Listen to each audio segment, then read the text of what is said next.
Case మీద case. Case పెట్టినప్పుడల్లా notice. ఆ నోటీసు ఆధారంగా విచారణకి సిఫార్సు.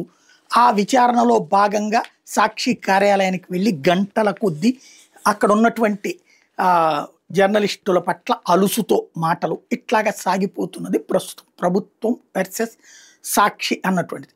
అయితే సాక్షి కూడా తగ్గుతున్నట్లేదు, దూకుడుగానే ముందుకు వెళ్ళాలనుకుంటున్నట్టుంది.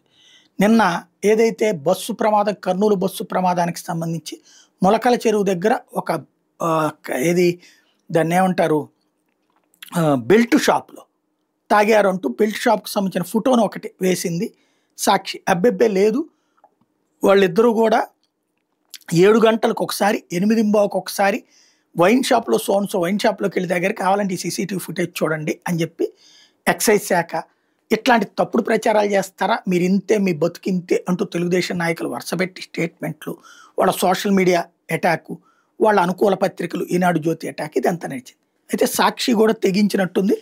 బెల్ట్ షాప్ దగ్గర ఆ ఏరియాలో అసలు ఫుటేజ్ చెక్ చేశారా అని అడుగుతోంది. సరే, మీరు 2 వైన్ షాపుల దగ్గర కొన్నది పెట్టారు కరెక్టే, ఇప్పుడు ఈ బెల్ట్ షాప్ ఉన్నది కరెక్టు, ఇంకోటి ఏంటి అసలు ఏ బెల్ట్ షాప్ లేదన్నది ఎక్సైజ్ శాఖ చెప్తోంది. బెల్ట్ షాప్ సందుకు ఒకటి ఉందన్నటువంటిది ఆంధ్రజ్యోతి రాసిన కథనాల్లోనే చెప్తున్నట్టు. ఇట్లాంటి సిచ్యుయేషన్ ఒకటి పక్కన పెడితే, రెండవది ఇక్కడ బెల్ట్ షాప్ ఇప్పుడు చూపెట్టబడినటువంటి బెల్ట్ షాపు ఈ 2 రోజుల నుంచి మూసేశారు, బాగుంది.